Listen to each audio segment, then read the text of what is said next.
You're not tired because you're weak. You're tired because you've been strong for too long in spaces that keep taking from you. And nobody teaches therapists how to get themselves back together. In this episode, I'm talking with Cristina Nanez about the truth behind therapist exhaustion and 3 ways to actually feel recharged again. So, welcome, Christina, to the stage.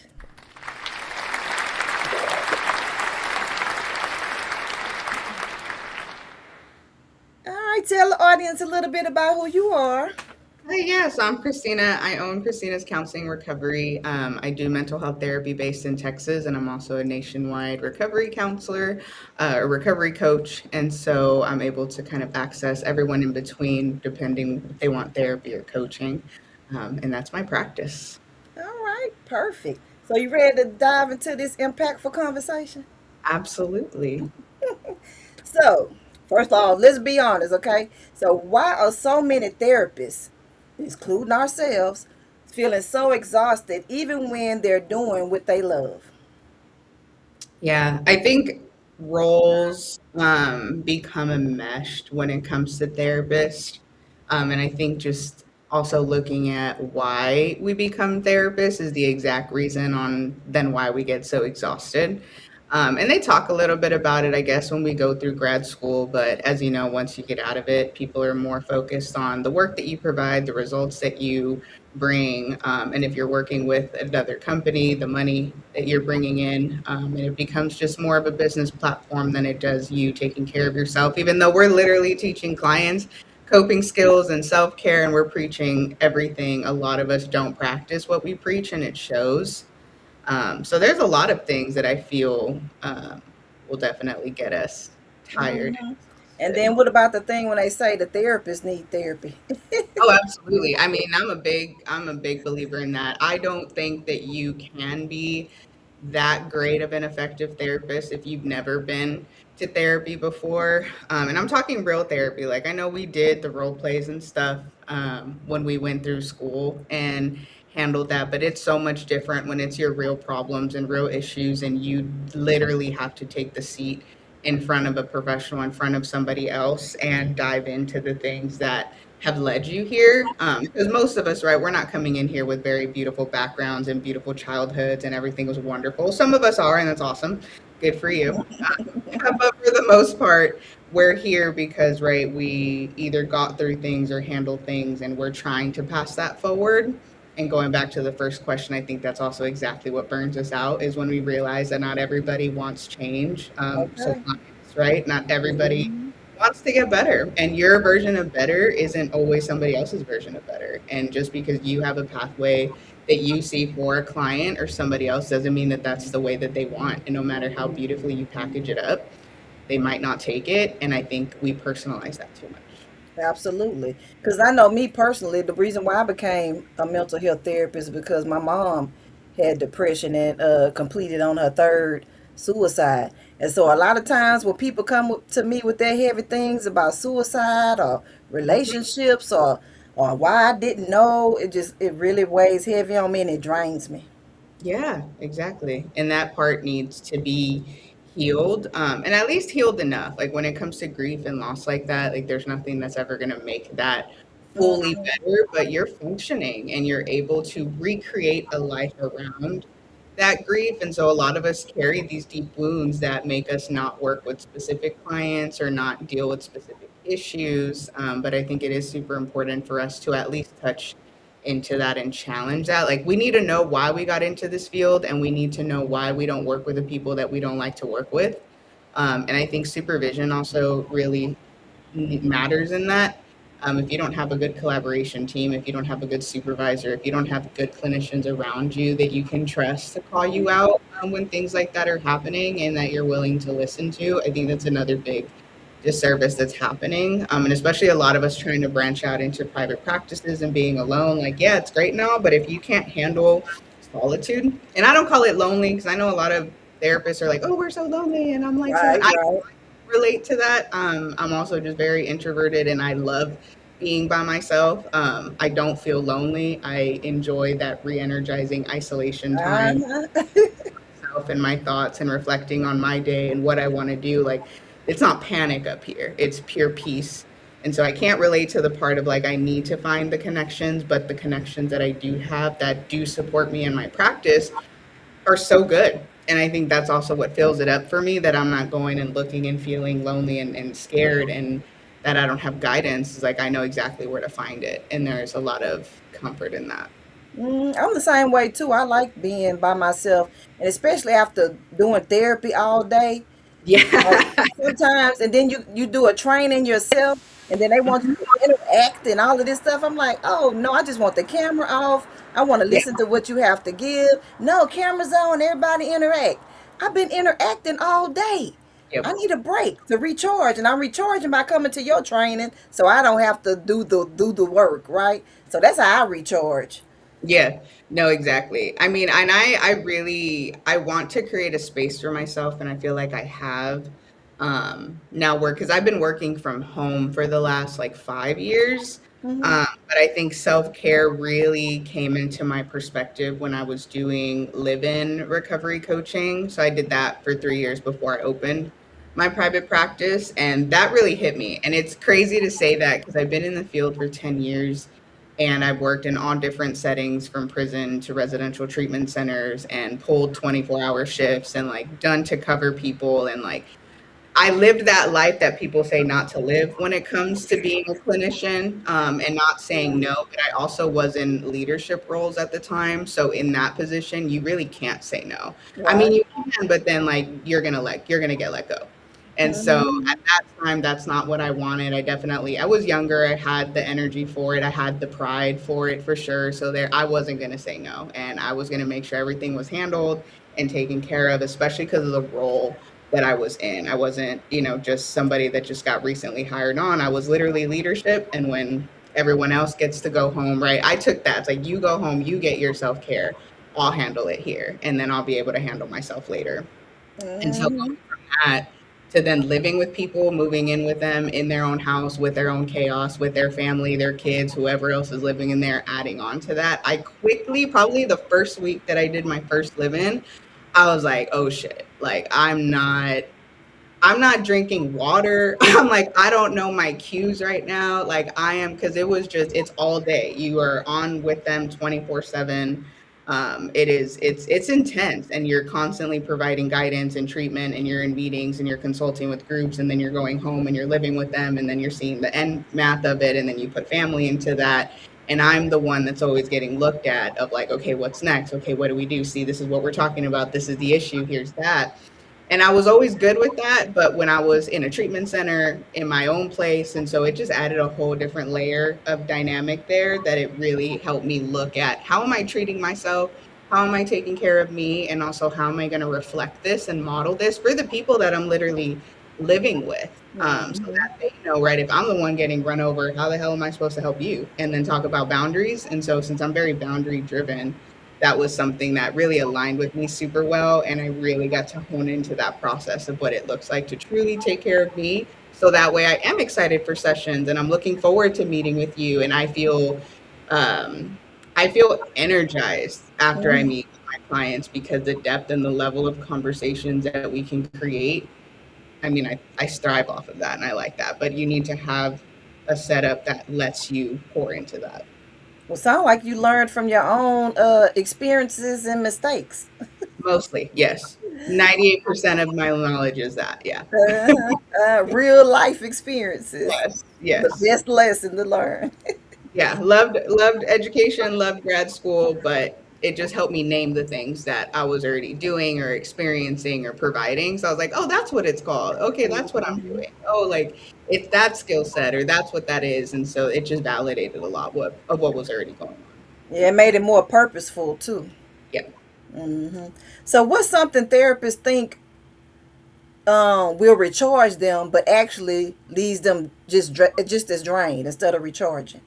I think being the trying to strive to be the best therapist, the best provider, where and I see this, of course, more in just community treatments where there's other people around you and there is competition, and then clients are letting you know, like, oh, I don't like this, or I don't like that, or I like this person better. And I think us being able to hone in our own skills and being comfortable that we're not going to be the therapist for everybody, and we really shouldn't be. Everyone is different, and we need to understand that different things align. And so I saw a lot of burnout come out from that, of not handling criticism. And so they're like, oh, well, let me just read more and do better and educate myself more and like be the person that everybody needs me to be. And it's like, that's not the answer. Is the worst thing that you can do, because you'll never be what everybody needs. And that person just may not want anybody anyway. So it's like you can't really form that for yourself or think that's a standard. And those are a lot of conversation that I had with therapists in different practices of that was one of the biggest burnouts. And then just not setting boundaries was another one. Wow, that's very informational and eye opening as well. Mhm. So what did you say you do a lot of working with therapists or you do a lot of working with clients? Or that's the part of your coaching. Yeah, I did a lot of work with therapists over the last 10 years because this is my second year in my private practice just on my own. And so now it's just direct client work that I do.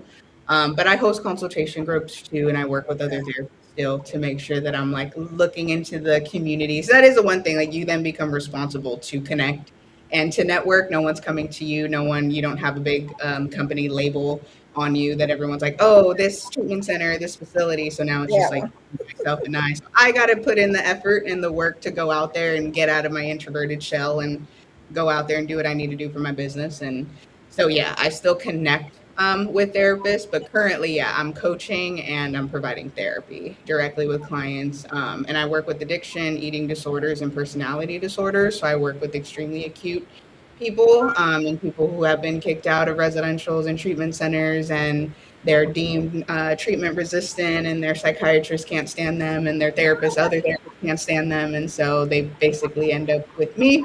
Oh And wow. it's turned around pretty quickly once I Yeah, that start. sounds exhausting.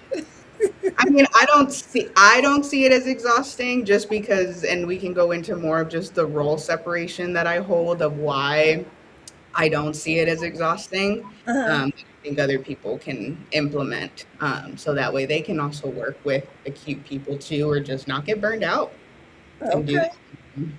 We're gonna be looking for it. But first, let's take a quick commercial break, and then when we come back with the second half, y'all have to stay tuned, and she's gonna give you some of those good tips and tools of how to avoid exhaustion and burnt out. And I guess I could say that because I mean, you have to be like in a thing that you love, and if that's what you love, of course, it's not exhausting. But Yeah. for me, that would be exhausting. We all have our own levels of exhaustion anyway.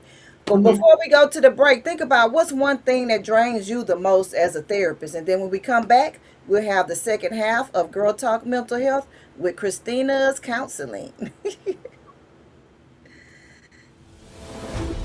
Welcome to the Girl Talk Mental Health. Girl Talk Mental Health dares to go where others won't. We unpack the hard truths about mental health, dissect trending topics, and challenge the stereotypes and stigmas holding us back.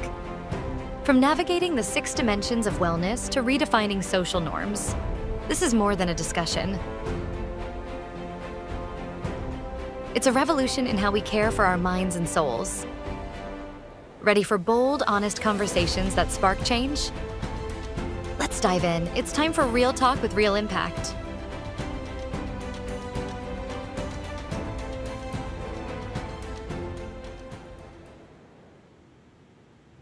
All right, welcome back to the second half of the Therapist Takeover. And we are really focusing on therapists this month. So, we lead love too. So, if you're watching, go back and watch the first half. But if you were here for this commercial break, you should have thought of something that drained you because the next half, she's going to give you more tips and tools as a therapist of how you can overcome the exhaustion. Hmm.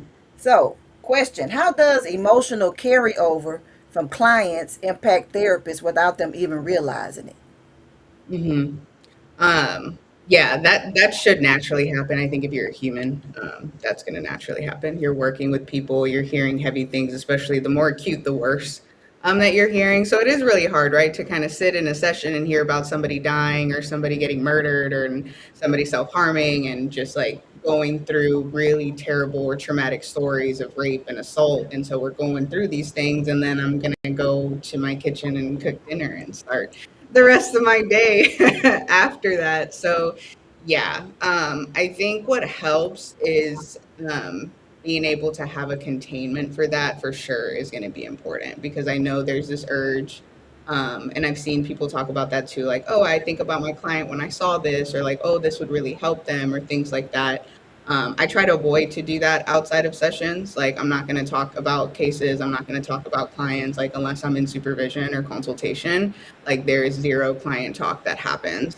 If I do have an idea, or if I do have something that comes up that I'm like, oh, I want to send this to them, or I want to do that, I write it down so that it's out of my mind and it's in my to-do list for when I get back into the office. But I've seen that create a big spiral for people of like, oh, I just can't stop thinking about like what they told me. Hmm. Learning how to compartmentalize that, and working with people that know how to help you offload that if you can't offload that yourself. Like for me, it is as simple as just like, I'm going to put it down in my note and forget about it. Like, Hmm.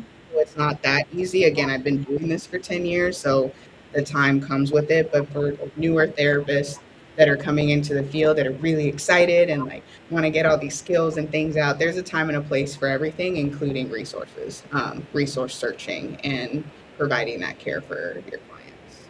Well, what be your number one tip? Because you already said how you do it, but what would be another tip for containment? Boundaries too would be another thing that I would want people to do, because that would be the containment piece, right? If I want to do something, where do I put it? Where do I hold it? So that way I don't have to carry it mentally until the next session, right? If I don't see this client again until Friday and it's Sunday, why am I worrying about it on Sunday? Worry Hmm. about it Thursday evening. Worry about it Friday morning, right? And especially with time management too, like giving yourself and spacing yourself out with clients. Now, of course, this is very different with community healthcare, and that I totally understand you don't get to control it that way. But I got really close when I was working in the communities and working with facilities, getting close with my directors, getting close with my supervisors, and being real and honest. Like, if you were hitting a threshold, if you were hitting a point of exhaustion, you need to say something. You can't just tough it out and pride it out and be like, oh, well, if I say anything, I'm going to be seen as a week therapist or a weak person. It's like, well, then that's a bad supervisor. Like, that's a bad leader. If your leader is telling you that, and you are literally 1, 2, 3, even 4 years into the field, and you're going to think you have it all together at that point, like, then you're not in good leadership. I would then probably reconsider where you're working at that point, Right. because I was able to get very close to my supervisors and they got support. And even when we couldn't offload, we could suffer together. And that was also super helpful and to get through those humps. But yeah, if you're on your own, time management, creating literal compartmentalized spaces, notes that can be put away in your office space and away from your site for that moment, or really teaming up with your supervisor and leadership, talking about what your limits are, what it really looks like, where the struggles are. They might give you tips on how to handle it better in that specific setting, and then you might not be overwhelmed anymore. But a closed mouth doesn't get fed. So if There you're you just sitting go. there suffering in silence, then Hmm. you're not ever going to figure it out. Yeah, you do have to be cognizant if you're working in a company, like if they really money driven, or if they really care about your well being. Or I mean, it could be balanced, but a lot of It times they could. are driven. Hmm. It's hard, but it could be. It could be just me speaking from like a leadership side and me being able to have those opportunities to see like, is it really that crazy? Like, do we really need to do it this way? And then once I got a little bit of power, and I was like, oh, okay, we don't need to do it this way. Like, it can be done this way, and that was really cool to see. So there is a way. There's a way to communicate with your leadership. There's a way to ask for real support. There's a way to voice your limits and still be a good therapist and still be a good provider. And if other people want to put you down for that, that's their problem. That's their insight. That's a part of setting boundaries too. Yes. Oh, love Mhm. that. Yeah, love the boundary piece as well. Right. Can you walk us through three realistic ways that therapists can recharge, especially when they don't have time to take extended breaks? So what I like to do, So work, I do not work on my off times. So if I am done, I am done. Resources are given, clients understand when to reach out to me and when they can't. And then they understand the process of if they do reach out to me and they don't hear from me, they will hear from me in the designated times. There's a reason that they're not getting a response. There's a reason that I'm not engaging. And I'm just upfront with them. Like, I have a life too. I have people that I want to be a part of, and it's really distracting to try and enjoy my Sunday evening, like with my family. And then I'm looking down reading your trauma, and I'm looking down reading like your issues. And it's like, I'm not a crisis work prevention. Like, I'm not crisis prevention. Mm-hmm. I'm not ever labeling myself as 24-hour care anymore. So really being clear about where your boundaries are, and even working in the community. Like, if those 2 days are your 2 days off, those are your 2 days off. Like, I understand people have on-call responsibilities, and that's just, you gotta figure that out. Like, you have a choice to work at a place like that. So just putting that out there, like, if that is the responsibility that you agree to, then you have to do a little bit extra to take care of yourself in that. But those people who are in a community working and you have those 2 days off, let those please be your 2 days off. Remove that notifications from your phone. Remove all the things that are coming there. Open it when you get back to the facility. I guarantee you that they're not going to need you specifically on those 2 days off. Like, once they fire you or you quit, you're replaceable. Like, someone's going to fill your role. So don't kill yourself trying to do this. So being able to really hold boundaries on your time off, understanding your true role of where it's at. When I'm here, I'm on. When I'm off, I'm not. And then also, what are you doing on your time off? Sometimes, like, people say bed rotting is great for them, and that's cool. That's fine, you know. I just don't like really enjoy that. Like, I can bed rot for a little bit, but really getting into hobbies, I think teaching yourself a new skill is so underrated. Whether it's like learning a new instrument, like I just taught myself how to play the flute like 2 months ago. I picked that What? up and really cool. I was like a band geek in like middle school. Oh, okay. Hated my instrument after a while. I wanted to go in percussion, and I was like, oh, they didn't want to work with me, so I rage quit after that.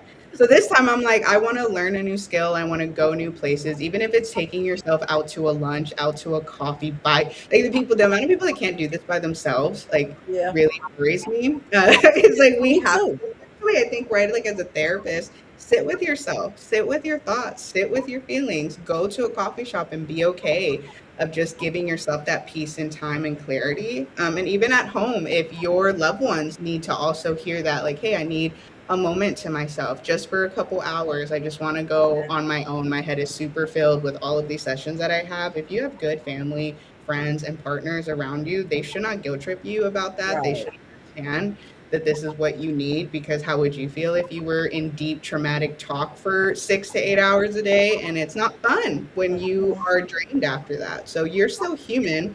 Understand that it's not necessarily the work that is draining, but it's how you're doing it, and then how you're not offloading at the end of it. Because yeah, it's super Absolutely. exhausting to feel like you have to be present for strangers in their deepest of traumas. You're obviously going through your own stuff with your family and your friends. You don't come from a perfect background, and then having to deal with that, your emotions are more drained dealing with your own emotional stuff and with your own people, and then knowing that whatever skills you use within that, you'll bring it back. So having good family, friends around you to understand that the struggles that you need, open your mouth, ask for help, ask for support, learn what that looks like, because everybody's different. I like to work out. I like to run outside. I like to play with my dogs. I play my instrument. I go take myself out on solo dates. Like, I do a lot of things on my time off to make sure that I am fully ready, focused, um, to really dive into this. And again, the live in work really helped me set this,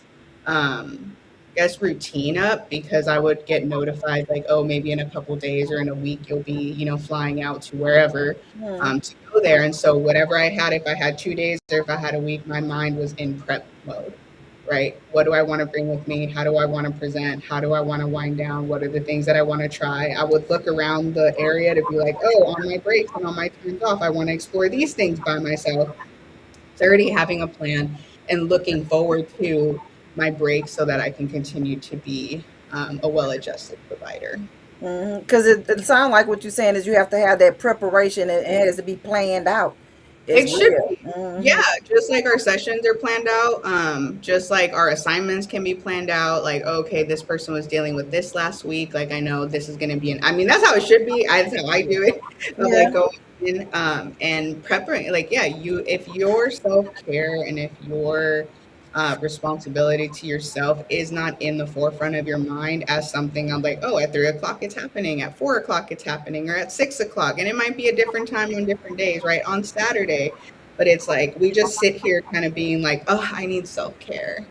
And then that's where it dies. Like it's just a dream. It's just going to float away. But if you're not planning it, if you're not saying no on this day, no, I'm clearing my calendar, I'm blocking these hours off. I have blocked off hours. People can't book with me, people can't talk to me.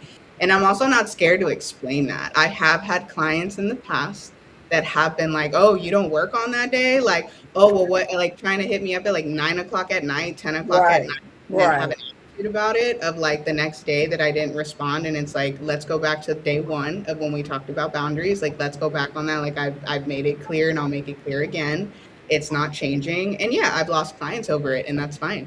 Like, we need to be Mm-hmm. okay with that too. Because what would that look like if, as soon as they're like, oh, well, I'm leaving then, and I'm like, changing my whole boundary. It's like, so that's what it takes is for me to threaten my client income that I'm going to switch it up. It's like, don't give people the key on how to switch you up. Like, stay Mm-hmm. consistent, and then people know that there's nothing to budge on that. And then you get a better caseload with clients that are open and willing to respect your boundaries. And that is so much better to work Right. with than it is with people that you constantly have to express your boundaries, reinforce them, like, and consistently have to keep putting them up. It kind of will probably mimic things that you've dealt with if people are people pleasers and I have a hard time with Right. that.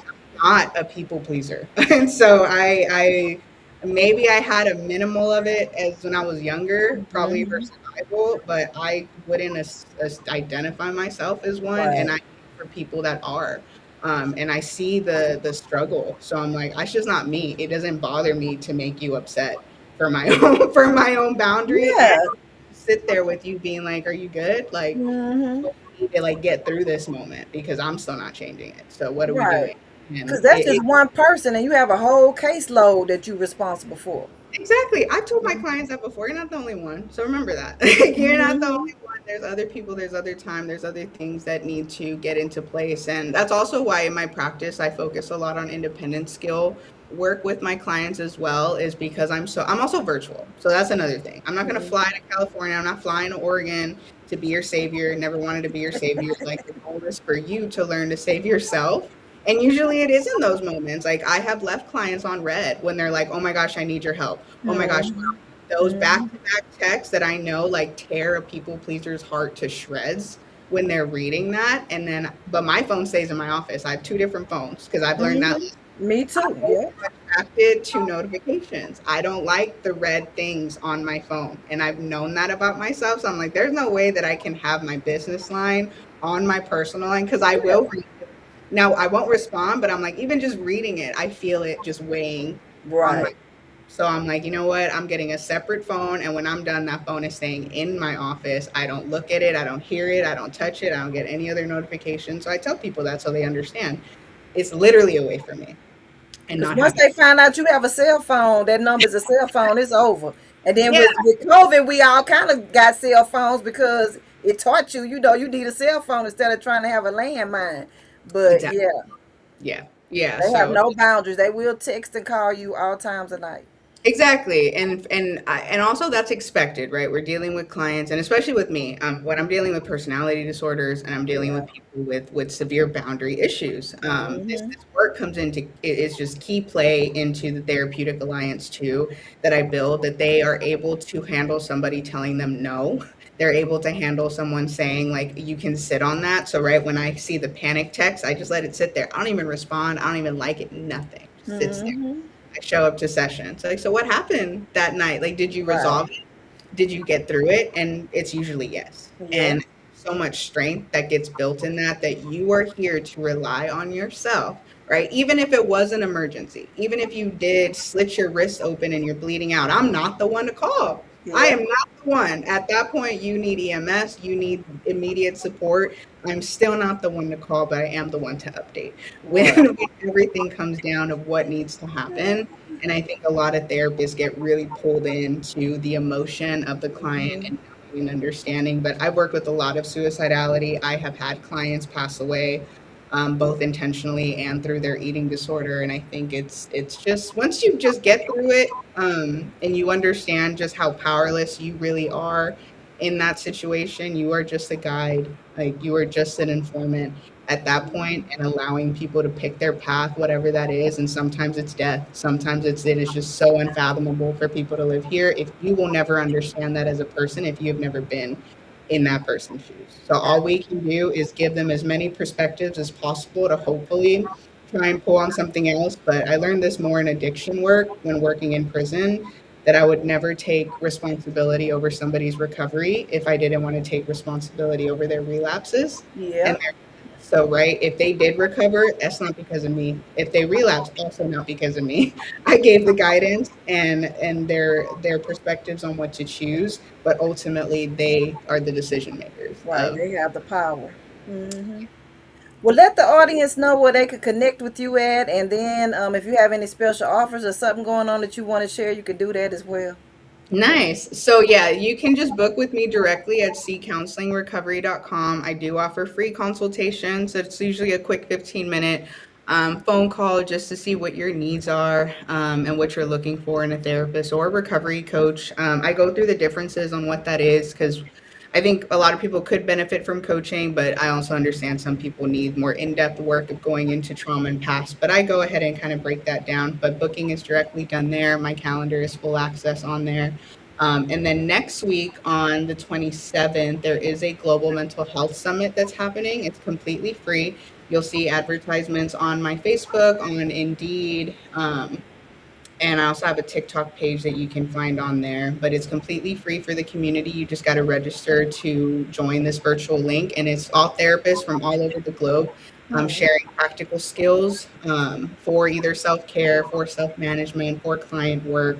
I specifically do one on goal setting, and it's called The Intention Work of Why We Don't Do the Things That We Say That We Want to Do, and then how to stop that and get out of that cycle.